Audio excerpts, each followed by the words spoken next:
Tapi yang namanya pembenci akan selalu menjadi pembenci. Kasusnya apa, pelakunya siapa, yang salah tetap Ahok. Begitulah mindset mereka yang sudah diliputi kebencian. Gini aja deh, lebih tinggi mana posisi komisaris utama Pertamina atau dirut utama, atau menteri yang bersangkutan? Lalu kenapa Ahok yang lebih banyak digoreng?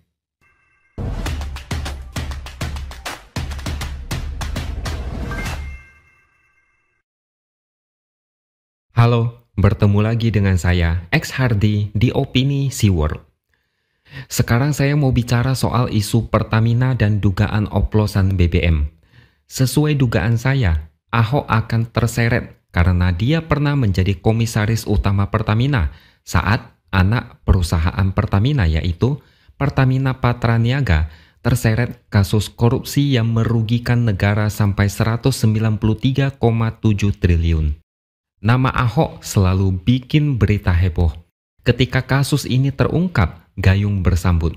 Penyidik Kejaksaan Agung membuka kemungkinan untuk memanggil dia sebagai saksi.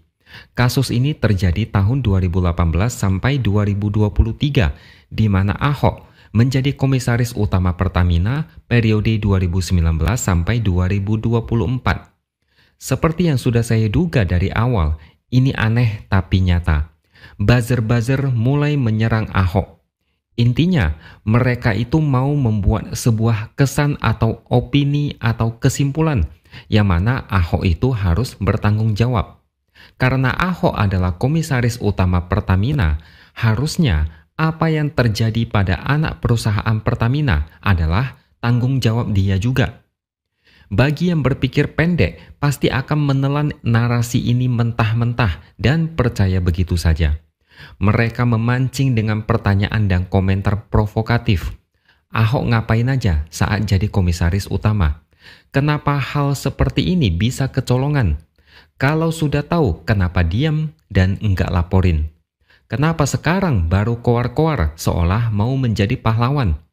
Sia-sia menggaji Ahok dengan bayaran besar tapi kerja enggak jelas. Kerjanya cuma ngamuk, teriak, dan banyak bacot. Begitulah komentar mereka. Saya sadar ini kerjaan buzzer untuk mengalihkan isu sebenarnya. Nama Ahok itu sangat menjual. Gampang dijadikan sebagai bahan keributan baik di media sosial atau dunia nyata. Bagi yang masih waras, pasti bertanya-tanya, kenapa Ahok yang menjadi pusat perhatian? Kenapa Ahok yang diserang?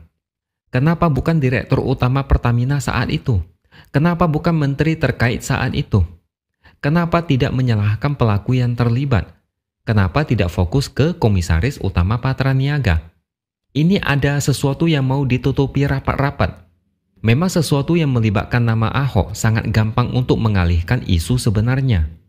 Bagi yang sudah menonton video wawancara Ahok mengenai kasus ini, kalian pasti tahu, Ahok dari awal sudah mencium bau tidak sedap di perusahaan itu. Saat diwawancarai, Ahok berapi-api, bahkan sangat emosi saat ngomong. Ini adalah bukti betapa banyaknya kebobrokan yang dia lihat di dalam perusahaan itu. Bahkan dia merasa dibatasi dengan posisi komisaris utama. Seandainya dia diangkat sebagai direktur utama, oknum-oknum itu bakal dipecat langsung. Karena itu sebagai komisaris utama, Ahok hanya bisa mengawasi, sekaligus berusaha mencari cara supaya tidak ada kecolongan.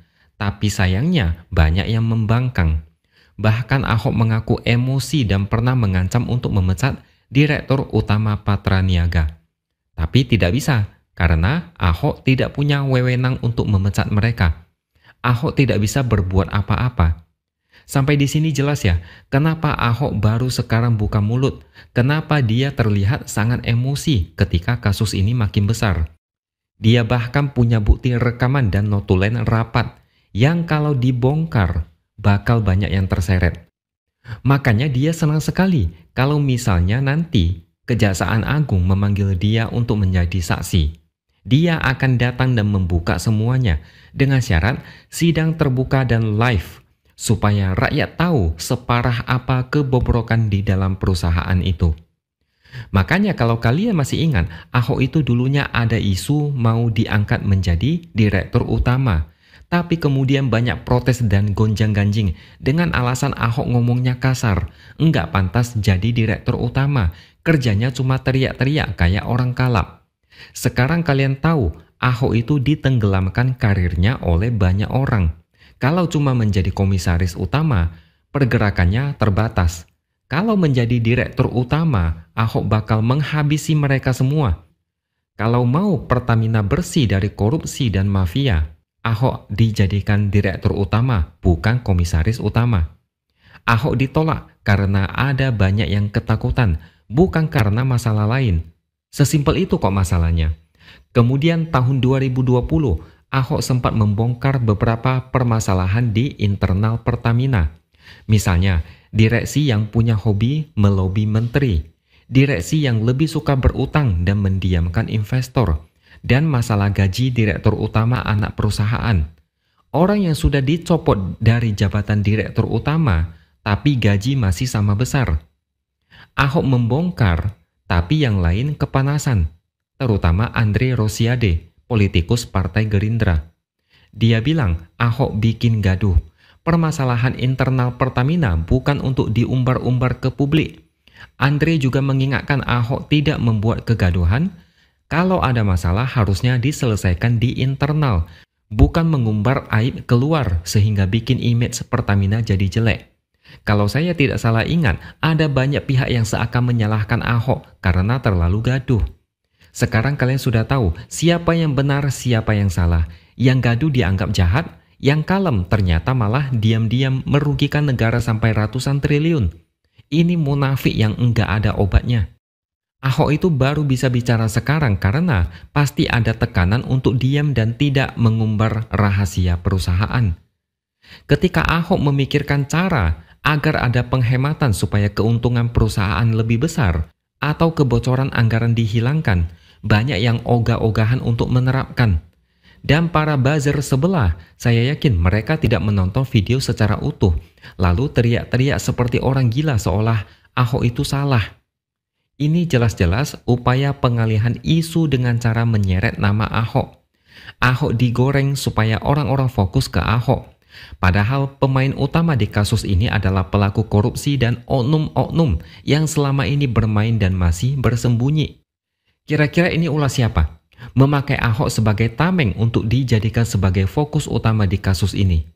Kenapa ada banyak keributan di medsos seolah Ahok ini kerjanya enggak becus? Mereka tidak mikir dengan ucapan Ahok, dia malah menantang balik agar Kejaksaan Agung memanggil dia. Ahok sangat siap membantu memberikan data rekaman saat rapat, biar semua orang tahu, itu pun kalau mereka berani memanggil Ahok. Atau jangan-jangan mereka memang enggak pernah menonton videonya, lalu koar-koar seenaknya. Orang-orang yang komentar Ahok ini ngomongnya kasar, ngegas melulu, itu kemungkinan ada yang salah dengan otak mereka. Tapi yang namanya pembenci akan selalu menjadi pembenci. Kasusnya apa, pelakunya siapa, yang salah tetap Ahok. Begitulah mindset mereka yang sudah diliputi kebencian. Gini aja deh. Lebih tinggi mana posisi komisaris utama Pertamina atau dirut utama? Atau menteri yang bersangkutan? Lalu kenapa Ahok yang lebih banyak digoreng? Oke, sampai di sini dulu opini dari saya. Subscribe channel ini supaya makin berkembang dan jangan lupa tuliskan komentar Anda. Terima kasih sudah menonton dan sampai jumpa lagi di lain kesempatan.